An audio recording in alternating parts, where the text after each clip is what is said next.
പറഞ്ഞ middle class ഫാമിലിയുടെ കാര്യമാണ് പറഞ്ഞത്. അവരാണ് ശരിക്കും ദുരിതം അനുഭവിക്കുന്നത്. ഇതൊന്നും ഗവൺമെന്റിന് അറിയില്ല, ശ്രദ്ധിക്കുന്നില്ല. അവർ നോക്കുന്നത് കുറച്ച് സ്ഥലമുണ്ടല്ലോ, അതുകൊണ്ട് അവർ വലിയ കാശുകാർ ആ ഗണത്തിൽപ്പെടും. നമുക്കൊക്കെ തന്നിരിക്കുന്നത് വെള്ളക്കാർഡാണ്, അല്ലെങ്കിൽ നീലക്കാർഡാണ്. ഞങ്ങൾക്കൊക്കെ കിട്ടിയിരിക്കുന്ന വെള്ളക്കാർഡാണ്. അപ്പോൾ ഗവൺമെന്റിൽ നിന്നാണെങ്കിലും ഒരു ആനുകൂല്യവും കിട്ടത്തില്ല. ആ ഒരവസ്ഥയാണ്. ഹായ് സുഹൃത്തുക്കളെ, ഞാനിപ്പോൾ എന്റെ വീട്ടിലാണ്. ആലപ്പുഴ കുട്ടനാട് വെളിയനാട്, അത് എന്റെ സ്ഥലം വെളിയനാടാണ്. കുട്ടനാട്ടിലെ വെളിയനാട് എന്ന് പറയുന്ന സ്ഥലമാണ്. ഇപ്പൊ ഞാൻ അവിടെയാണ്.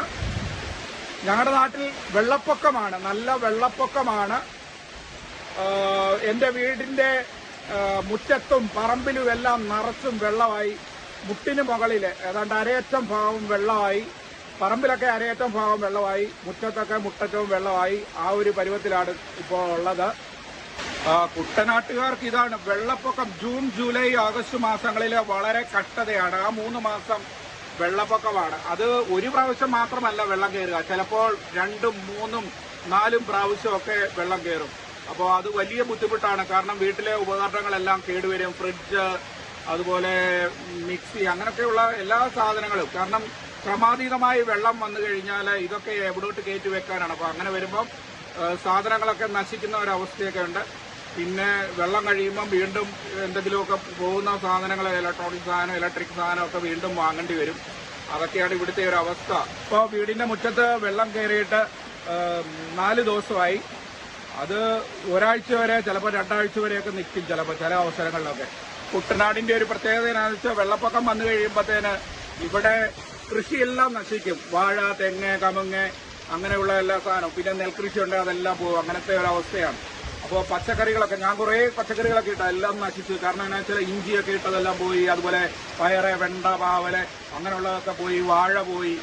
പിന്നെ തെങ്ങുകൾക്കാണേലും കേടുപാടുകൾ സംഭവിച്ച് എല്ലാം മറിഞ്ഞു വീഴുകയൊക്കെയാണ്. കാരണം തോട്ടിൽ വെള്ളം വന്നു കഴിയുമ്പോൾ ഇത് കുറച്ചു ദിവസം നിന്ന് കഴിയുമ്പോൾ ഇതൊന്നും അറിയും. എല്ലാം ആ ഒരു അവസ്ഥയാണ്. നാട്ടിലെ എന്റെ മാത്രമല്ല, ഒരുവിധപ്പെട്ട എല്ലാവരുടെയും വെള്ളം കയറുന്ന വീടുകൾ, അവർക്കാണ് ഇത് ഏറ്റവും കൂടുതൽ നഷ്ടം ഉണ്ടാകുക. അപ്പം ഞങ്ങളെയൊക്കെ സംബന്ധിച്ച് ഇവിടെ കുട്ടനാട്ടിൽ വെള്ളം കയറുമ്പോൾ ശരിക്കും അർഹതപ്പെട്ടത് വീടിനകത്ത് വെള്ളം കയറുന്ന ആൾക്കാർക്കാണ്. അല്ലാതെ ഒത്തിരി പൊക്കമുള്ള വീടുകളൊക്കെ ഉണ്ട്. അപ്പൊ അവർക്കൊക്കെ അല്ല ശരിക്കും ആനുകൂല്യം കിട്ടേണ്ടത്.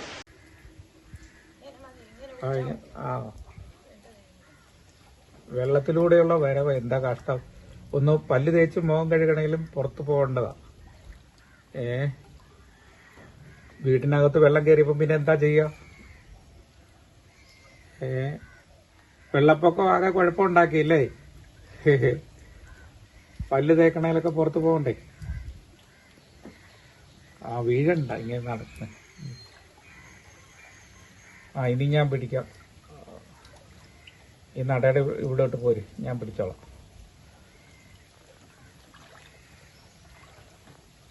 വീടിനകത്തും മുറ്റത്തും ഒക്കെ വെള്ളം കയറുന്ന, മുറ്റത്ത് കയറുന്ന നമുക്ക് സഹിക്കാം. എന്ന് വെച്ചാൽ നമുക്ക് പെരക്കകത്ത് കഴിഞ്ഞുകൂടാം. ഈ പറഞ്ഞ 2-3 ദിവസം, അല്ലെങ്കിൽ ഒരാഴ്ച, അല്ലെങ്കിൽ 2 ആഴ്ച. പക്ഷെ പെരക്കകത്ത് കയറി എന്ത് ചെയ്യും? ബന്ധുവീടുകളിലേക്കോ അല്ലെങ്കിൽ അതുപോലെയുള്ള റിലേഷൻഷിപ്പ് അങ്ങനെയുള്ളിടത്തേക്കൊക്കെ നമ്മൾ പോകേണ്ടി വരും. അപ്പൊ ആ ഒരു അവസ്ഥയാണ്. അപ്പോ അങ്ങനെയാണ് കുട്ടനാട്ടിലെ ഇപ്പം താഴ്ന്ന വീടുകളിൽ ഇപ്പം വെള്ളം കയറാത്ത ഒത്തിരി വീടുകളുണ്ട്. ഇപ്പം വെച്ചിരിക്കുന്ന പുതിയ വീടുകളൊക്കെ ഒരുവിധം വെള്ളം കയറാത്ത വീടുകളാണ്. അപ്പോ ശരിക്കും ഗവൺമെന്റ് ഒക്കെ, പഞ്ചായത്തൊക്കെ ശ്രദ്ധിക്കേണ്ടത് ഈ താഴ്ന്ന വെള്ളം കയറുന്ന വീടുകൾ, വീട്ടിൽ നിന്നും പോകാതൊക്കെ നിൽക്കുന്ന ഒരുപാട് ആൾക്കാരുണ്ട്. അതായത് വെള്ളം കയറുന്ന വീടുകൾക്ക് അവർക്കാണ് നഷ്ടം ഉണ്ടാകുക. അല്ലാതെ പൊക്കമുള്ള വീടുകളിലൊന്നും അധികം നഷ്ടങ്ങളോ നാശനഷ്ടങ്ങളോ ഒന്നും ഉണ്ടാവില്ല. കാരണം അവർ വീട് വിട്ടു പോകുന്നില്ല, അവരവരുടെ വീട്ടിൽ കഴിയുന്നു. ഇപ്പൊ പുതിയ വീടുകളൊക്കെ ഒത്തിരി ഉയർത്തിയാണ് വെച്ചിരിക്കുന്നത്. അവർക്കൊന്നും അധികം സഹായങ്ങളൊന്നും കൊടുക്കണമെന്ന് എനിക്ക് തോന്നുന്നില്ല. ഇതേ കർഷകനെന്ന് ഞാൻ പറഞ്ഞില്ല, ഈ കിട്ടുന്ന പൈസ കൊണ്ട് 1 വർഷം ചെലവും കഴിഞ്ഞിട്ട് 1 വർഷം. അപ്പൊ അവന്റെ 5 പൈസ കാണത്തില്ല. അപ്പൊ ഇടത്തരം ഫാമിലിയുടെ അവസ്ഥയിൽ അവന്റെ 5 പൈസ കാണത്തില്ല. ഈ താഴ്ന്ന ആൾക്കാരുടെ ഞാൻ പറഞ്ഞില്ല, ഡെയിലി 2000, 3000 അല്ലെങ്കിൽ 1000 എങ്കിലും കൈ കാണും. ഇടത്തരം ആൾക്കാരെ കൂടെ പരിഗണിക്കണം. കാരണം അവർക്ക് ഈ ഒരു വരുമാനവും ഇല്ല. ഈ പറഞ്ഞ കൃഷിയിൽ നിന്ന് കിട്ടുന്ന മാത്രം വരുമാനമേ ഉള്ളൂ. നമ്മുടെയൊക്കെ വീട് ഇപ്പം തകർന്നു കഴിഞ്ഞാൽ അല്ലെങ്കിൽ എന്തെങ്കിലും സംഭവിച്ചു കഴിഞ്ഞാൽ നമ്മളെയൊക്കെ നോക്കുന്നത് വെള്ളക്കാർഡുകാരാണ്.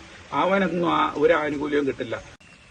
അപ്പോൾ വെള്ളപ്പൊക്കമായതുകൊണ്ട് എല്ലായിടത്തും വെള്ളമാണ്. പറമ്പിലും റോഡിലും ഒക്കെ വെള്ളമാണ്. നമ്മുടെ പുറയിലാണ് റോഡ്, വീട്ടിലേക്ക് വരുന്ന റോഡ്.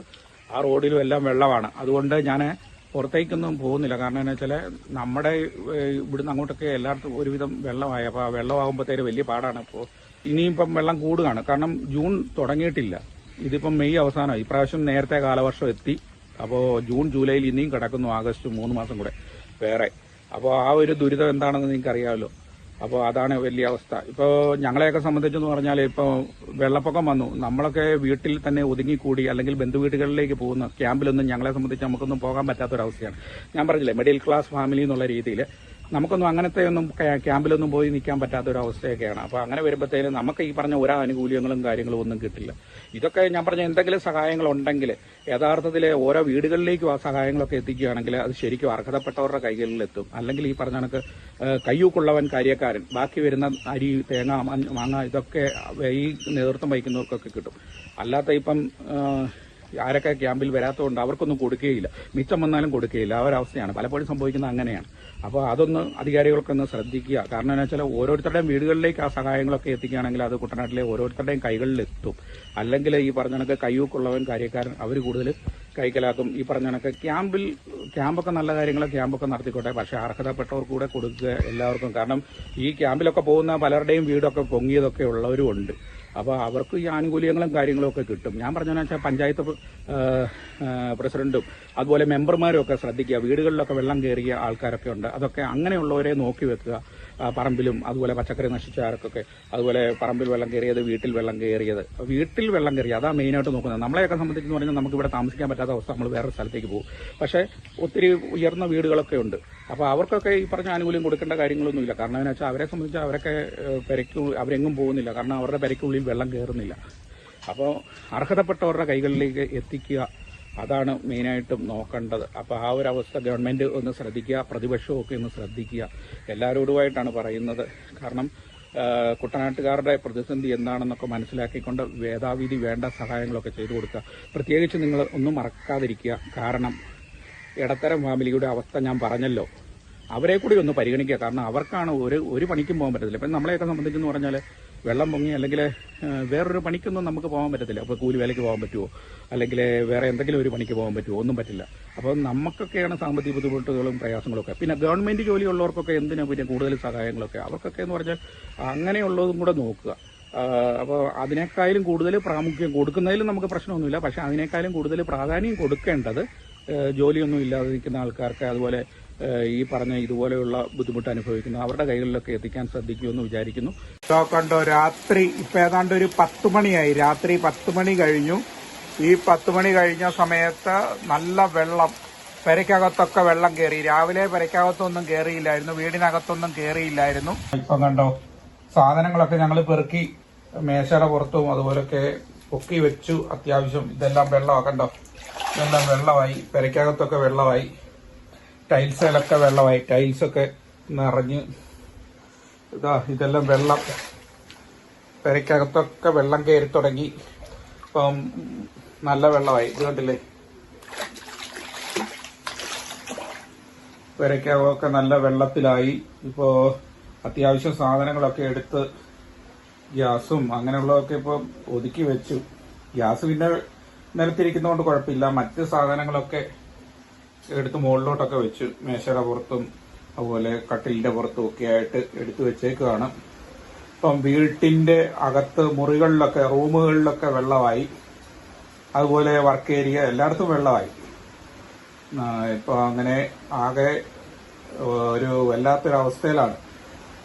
ആകെ കുഴപ്പമുണ്ടാക്കിയില്ലേ? പല്ല് തേക്കണേലൊക്കെ പുറത്ത് പോകണ്ടേ? വീഴണ്ട ഇങ്ങനെ നടക്കുന്നത്. ഇനി ഞാൻ പിടിക്കാം. ഈ നടയുടെ ഇവിടോട്ട് പോര്, ഞാൻ പിടിച്ചോളാം.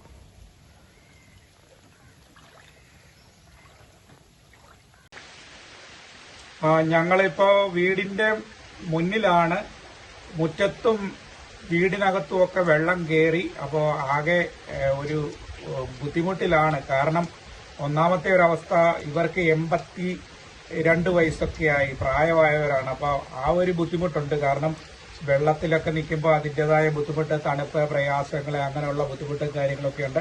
അച്ഛനും അമ്മയ്ക്കൊക്കെയാണ് പ്രായമുള്ളതുകൊണ്ട് സുഖമൊക്കെ ഇല്ല, പ്രായത്തിന്റെ പ്രശ്നങ്ങളൊക്കെയാണ്. അപ്പോൾ അതിന്റെ ബുദ്ധിമുട്ടും പ്രയാസങ്ങളൊക്കെ ഉണ്ട് വെള്ളമാകുമ്പോഴത്തേക്ക്. ഇപ്പോൾ അവർ കട്ടിലിൽ തന്നെയാണ് ഇരിക്കുന്നത്. വെള്ളമായതുകൊണ്ട് അങ്ങനെ പുറത്തോട്ടൊന്നും ഇറങ്ങി നടക്കത്തൊന്നുമില്ല, കട്ടിലിൽ തന്നെയാണ്. പിന്നെ എന്തെങ്കിലും ഒരു ആവശ്യം വരുമ്പോൾ ടോയ്ലറ്റിൽ പോകാനോ അങ്ങനെയുള്ള ആവശ്യങ്ങൾക്ക് മാത്രമേ അവർ പുറത്തോട്ട് ഇറങ്ങുന്നുള്ളൂ.